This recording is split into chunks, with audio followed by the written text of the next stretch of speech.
This is an unusual story, but it has a wonderful message. Let's go.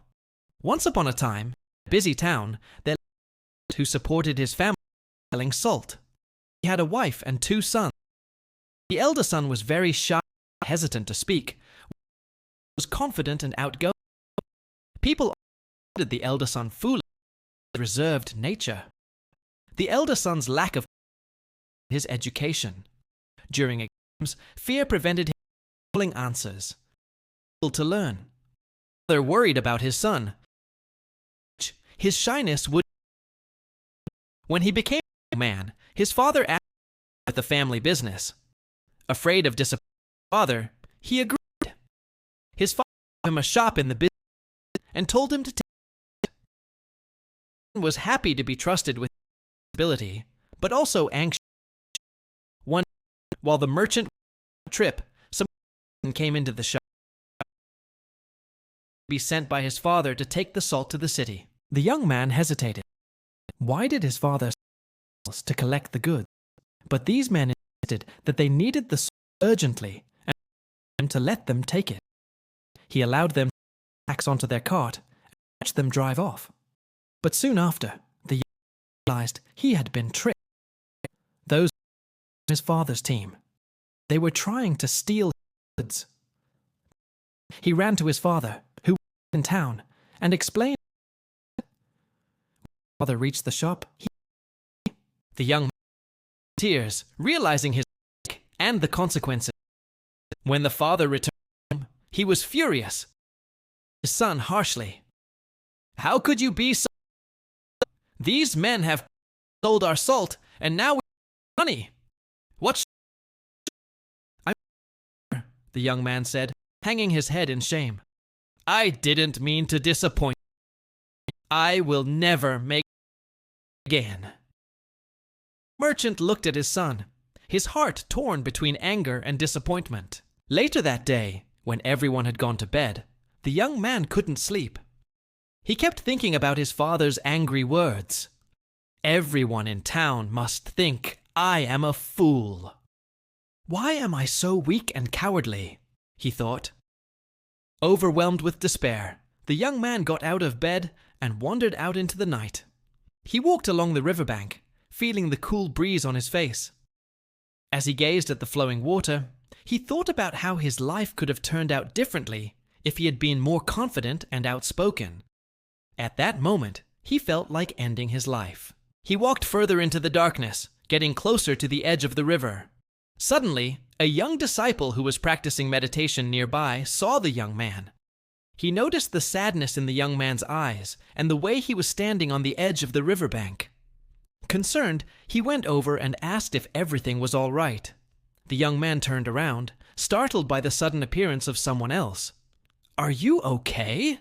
The disciple asked again, noticing the hopelessness in the young man's demeanor. Seeing no response, the disciple gently asked, Would you like me to keep you company, or perhaps buy you some tea? You seem upset. If you're willing to share, I'll listen. Touched by the disciple's kindness and empathy, the young man poured out his heart. He told him about his shyness, his father's harsh words, and how he felt like a failure. After listening patiently, the young disciple spoke softly. My friend, life is given only once. If you are alive, you can overcome failure and find success. Don't let your negative thoughts get the best of you. Just because things haven't gone well today doesn't mean your life has to be unhappy. I know it may not feel like it now, but you can turn things around. Do you believe me? The young man looked up, surprised by the disciple's positive attitude. Yes, I want to believe you, he replied. Then prove it to me. Show me how I can overcome my problems and regain everyone's trust. The disciple smiled and said, I have a plan. Let's go somewhere quiet. After that, we'll meet here again. And now our story becomes even more interesting. The disciple took him to his master, a great saint. The saint listened to the young man's sad story with a gentle smile. Then he turned to the disciple and said, Can you tell me if he wants to succeed? Of course, master, the disciple replied. He wants to regain his confidence and his father's trust. The saint nodded. Very good. I have a task for you. Take him with you for 3 days and follow my instructions. If you do everything I say, he will start to change. The disciple and the young man both agreed. On the first day, the saint told the young man, "Go to public places and talk to 10 strangers. Ask them about their families, where they're from, and what they do." The young man went out hesitantly. He approached the first stranger, a woman buying vegetables in the market. He took a deep breath and said, "Excuse me, ma'am, could you tell me where you're from and what brings you here today?" The woman looked at him for a moment and then snapped back, "Can't you see I'm busy? Go bother someone else." The young man felt humiliated. Was this how his life would always be? He thought about giving up, but remembered the saint's words. So he approached another person and asked him a few questions. But this person also responded rudely, sending him away with harsh words. Despite the negative reactions, the young man persisted. He continued to approach strangers and ask questions until he had spoken to 10 different people. Although most of them answered rudely, a few were kind enough to engage in conversation. At the end of the day, the young man returned to the disciple and shared his experiences. Some people were nice, but most of them yelled at me and insulted me. The disciple smiled and said, "It's okay. Tomorrow will be better. Remember, you can do it." On the second day, the saint gave the young man another challenge. Go to the park and teach 10 young students about the importance of water. Be confident and enthusiastic, and I believe you can do it. The young man went to the park, but his heart raced with nervousness. How could he teach children about something as simple as water? Still, he wanted to prove himself. He started talking about water and its importance for plants and animals. The children seemed interested, and by the end, he had taught 10 of them. After the second day, the young man gained more confidence. He felt that with each new interaction, his fear was fading away. On the third day, the saint gave the young man his final task. Go to your father and ask him for forgiveness. Tell him how wrong you were to disappoint him. The young man trembled with fear. How could he face his father after what had happened? The thought of his father's anger made him want to run away. But he remembered the saint's words and took a deep breath.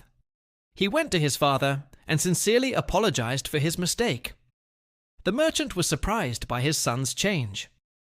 He looked at the young man, who stood before him with a determined expression, admitting his fault and promising to work hard to make amends. The merchant's anger melted away, replaced by a surge of pride and hope. Later that day, the young man returned to the saint and disciple, overwhelmed with joy. He couldn't stop smiling. The saint asked, "Do you know why I gave you these tasks?" "To help me become more confident and independent," the young man replied. The saint nodded. "That's right. But there's something else. You discovered it yourself. What is it?" The young man thought for a moment. "I realized that my biggest enemy was fear, not shyness. When I feared failure, I didn't try. When I feared rejection, I shut myself out. But now I see that fear only makes things worse. Acting confidently helps others see me as confident too." The young man bowed his head, tears of gratitude rolling down his cheeks. He understood that true confidence comes from within. No matter what others may think, being true to oneself is the most important thing. From that day on, the young man applied these teachings to his life. He started speaking up for himself, setting boundaries when needed, and pursuing his goals with determination. Years passed, and he became a successful businessman, known for his wisdom and confidence. Everyone in town respected him, and he never forgot the lessons he learned from the saint and disciple. Their guidance had changed his life forever. And now I'd like to leave you with a quote. Shyness and fear will end forever. Just practice this for 3 days. Do you agree? Share your thoughts below.